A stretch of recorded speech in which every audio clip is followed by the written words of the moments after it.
రాజు రాష్ట్ర వ్యాప్తంగా ఇప్పుడు సంచలనం సృష్టిస్తున్నటువంటి 11 మంది సెలబ్రిటీస్ సో బెట్టింగ్ యాప్ ద్వారా వారిని అరెస్ట్ వారెంట్ కూడా ఇవ్వడం అనేది జరిగింది. మరి వారికి ఎలాంటి శిక్ష పడబోతుందనే విషయాలు మాట్లాడడానికి ప్రస్తుతం మనతో పాటు హైకోర్టు అడ్వకేట్ గోపాల్ శర్మ గారు ఉన్నారు. నమస్తే గోపాల్ శర్మ గారు. సో గోపాల్ శర్మ గారు, గత 4-5 రోజులుగా మనము ఏ ఛానల్ పెట్టినా కూడా 11 మందిని అరెస్ట్ చేస్తారు. అలాగే బెట్టింగ్ యాప్ లో కోట్ల రూపాయలు వసూలు చేసుకున్నారు. తర్వాత ఈడీ కూడా ఎంటర్ కావడం అనేది జరిగిందని చెప్పేసి అంటున్నారు. సార్, నిజంగా వాళ్ళని అరెస్ట్ చేస్తే వారికి ఎలాంటి శిక్షలు వేసే అవకాశాలు ఉన్నాయి? అండ్ వాళ్ళు తప్పించుకునే అవకాశం లేకపోతే మధ్యలో బెయిల్ వచ్చే అవకాశాలు లాంటివి ఏమైనా ఉన్నాయా? నిజంగా వీళ్ళ దాంట్లో ఈడీ అనేది నేషనల్ కి సంబంధించింది, ఈడీ ఎంటర్ అయ్యేంత రకంగా వీళ్ళు చేశారు అనుకోవచ్చా? యా, డెఫినెట్ గా. ఎందుకంటే మనకు ఒక పబ్లిక్ గ్యాంబ్లింగ్ యాక్ట్ అని 1867 సెంట్రల్ లెజిస్లేషన్. ఇది ఓకే, సెంట్రల్ యాక్టే మనకు ఎప్పటి నుంచో ఉంది. ఏంటంటే పబ్లిక్గా గ్యాంబ్లింగ్ ఆడటం అనేది చట్ట విరుద్ధము అని ఆ చట్టం చెప్తా ఉంది. అయితే అదేంటంటే ఎవరైనా ఆన్లైన్ బెట్టింగ్ కానీ లేకపోతే పబ్లిక్గా గ్యాంబ్లింగ్ చేస్తే అది చట్ట విరుద్ధం అని చెప్పి ఆ యాక్ట్ చెప్తా ఉంది. అయితే ఈ మధ్య ఈ సాఫ్ట్వేర్ టెక్నాలజీ పెరిగిపోయి, ఈ మధ్య ఇంకా మరీ ఏఐ టెక్నాలజీ కూడా పెరిగిపోయి చైనాలో కూడా కూర్చుంటాడు.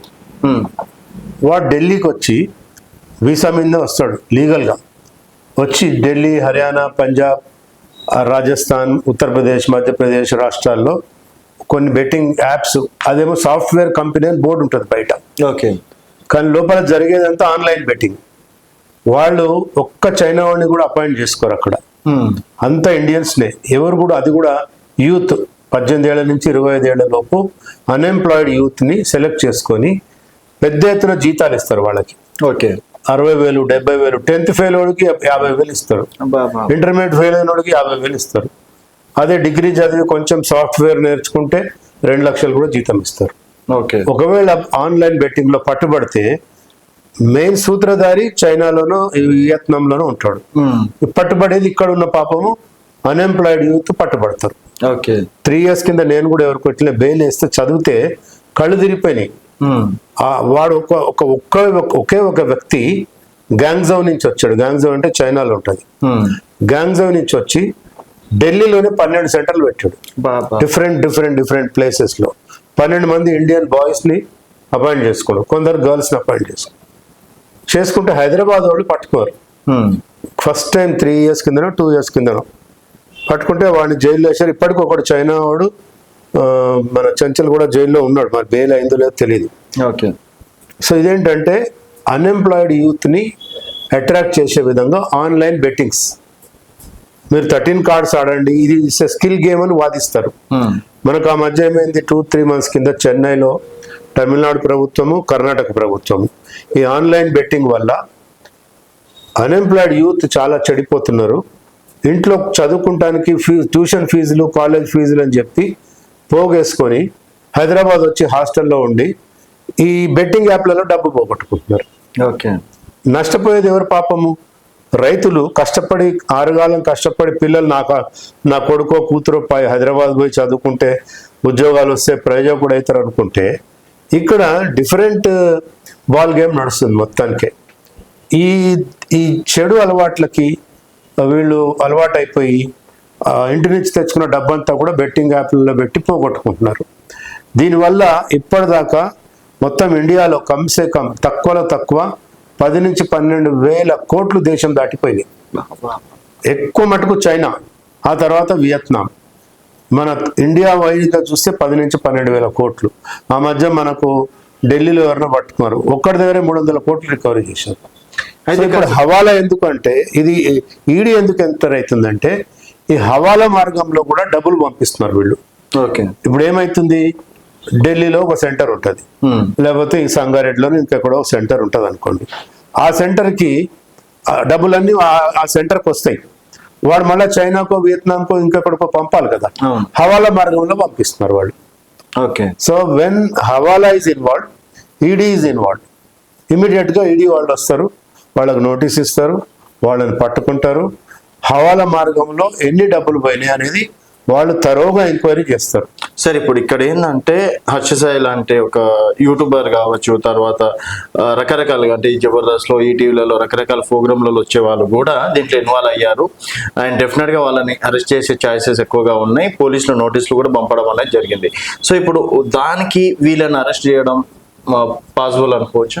అంటే ఇప్పుడు ఈ యూట్యూబ్ సోషల్ మీడియా ఇన్ఫ్లుయెన్స్ అంటారు వీళ్ళందరూ సోషల్ మీడియాలో చక్కగా మాటలు చెప్పి నలుగురికి అర్థమయ్యే రీతిలో చెప్పి సోషల్ మీడియా ఇన్ఫ్లుయెన్సర్స్ కాబట్టి వాళ్ళని వీళ్ళు యాడ్ ఏజెన్సీస్ వచ్చి వాళ్ళని ఎంగేజ్ చేసుకుంటారు. ఓకే, ఈ సోషల్ మీడియా ఇన్ఫ్లుయెన్సర్స్ ని ఇవాళ పేపర్లో చూసాం, మంచు లక్ష్మి కూడా ఆమె కూడా ఏదో నోటీస్ పోయిందని.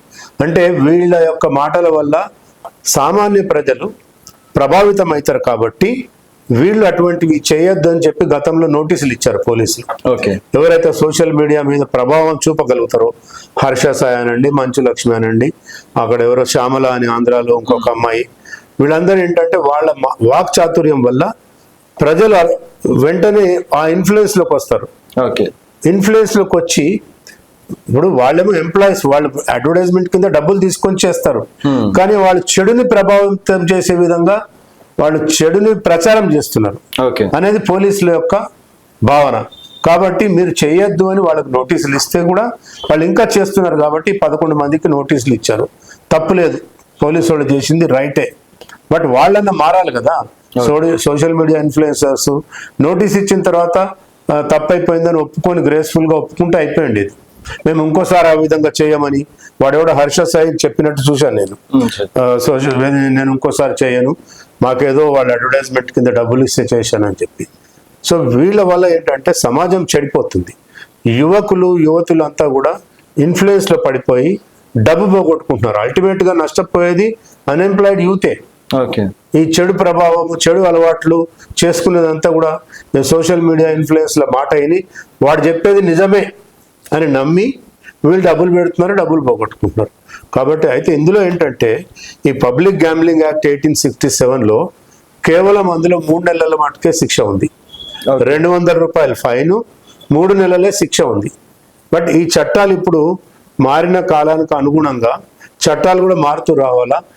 బహుశా నేను అనుకోవటం ఢిల్లీ గవర్నమెంట్, సెంట్రల్ గవర్నమెంట్ దీని మీద సీరియస్గా ఆలోచించి చట్టాలు కఠినతరం చేయనంత కాలం ఈ బెట్టింగ్ యాప్స్ అనేవి జరుగుతూ ఉంటాయి.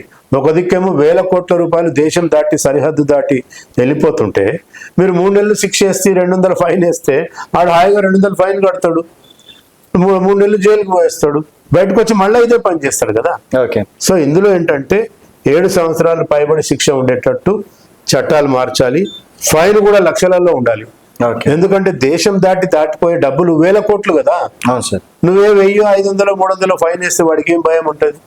So therefore my suggestion is మీరు చట్టాలు మార్చండి.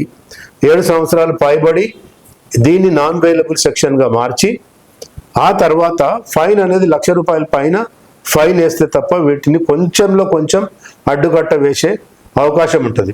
లేకపోతే ఇది ఇంకా విశృంఖలంగా పెరిగిపోయి సమాజంనే చెడు ప్రభావం చూపుతుంది. కాబట్టి ఇప్పుడు మన స్టేట్ గవర్నమెంట్ తీసుకునే చర్యలు అయితేనో సమర్థిస్తూ ఉన్నా, ఈ సోషల్ మీడియా ఇన్ఫ్లుయెన్సర్స్ కూడా బుద్ధి తెచ్చుకొని మేము ఎటువంటి వాటికి మేము ఈ అడ్వర్టైజ్మెంట్ చేస్తున్నాము, దీనివల్ల సోషల్ మీడియా వల్ల యువకులు ఏ విధంగా నష్టపోతున్నారు అనేది కొంచెం మైండ్ పెట్టి ఆలోచించి వాళ్ళు కూడా, సినిమా యాక్టర్లు కూడా, వాళ్ళు కూడా ఇవన్నీ కూడా మానేయాలని చెప్పి వాళ్ళకు కూడా సజెషన్ ఇస్తున్నా.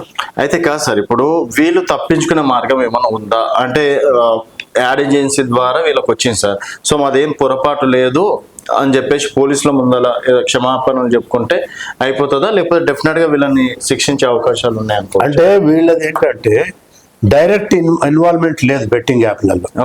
వీళ్ళేం ఆడలేదు, ఆడించలేదు, కానీ వీళ్ళ మాటల వల్ల ప్రభావితం అయినారు కాబట్టి వైకేరియస్ లయబిలిటీ అంటారు మన దాంట్లో చట్టాల్లో. అంటే నీకు తెలియకుండానే నీ మాటల వల్ల ఇంకొకళ్ళు ప్రభావితమైనారు కాబట్టి ఆయన కూడా నోటీస్ ఇవ్వచ్చు. That is called vicarious liability. And ఈ విషయంలో సజ్జనర్ గారు తీసుకొస్తున్నటువంటి ఈ యొక్క కొత్త చట్టం అని చెప్పుకోవద్దు కానీ ఒక కొత్త మార్పు సార్, సో దీన్ని ఏ విధంగా చూసుకోవచ్చు? మంచిదే కదా. సజ్జనార్ గారే కాదు, మొత్తం పోలీస్ డిపార్ట్మెంట్ ఒక స్పెషల్ మీటింగ్ పెట్టుకోవాలి దీని మీద.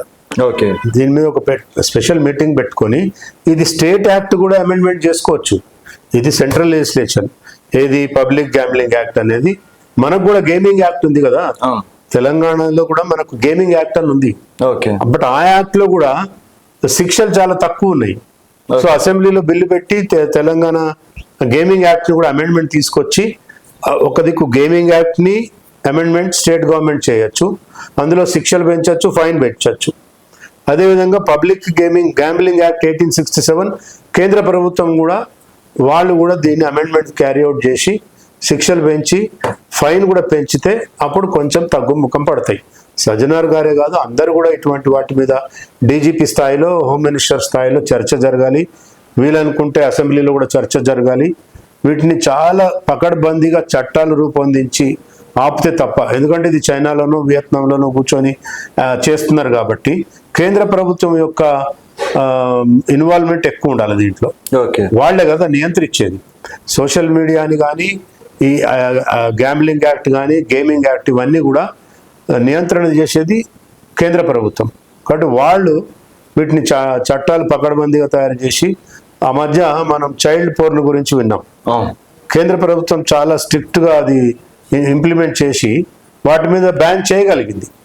ఓకే. ఏ విధంగా అయితే చైల్డ్ పోర్న్ బ్యాన్ చేయగలిగారు, ఆన్లైన్, అదంతా ఆన్లైనే ఉంటుంది. అయినా ఇండియాలో కేంద్ర ప్రభుత్వం చొరవ తీసుకొని వాళ్ళు హోమ్ మినిస్ట్రీలో మీటింగ్స్ పెట్టుకొని వాళ్ళు దాన్ని ఆపగలిగారు.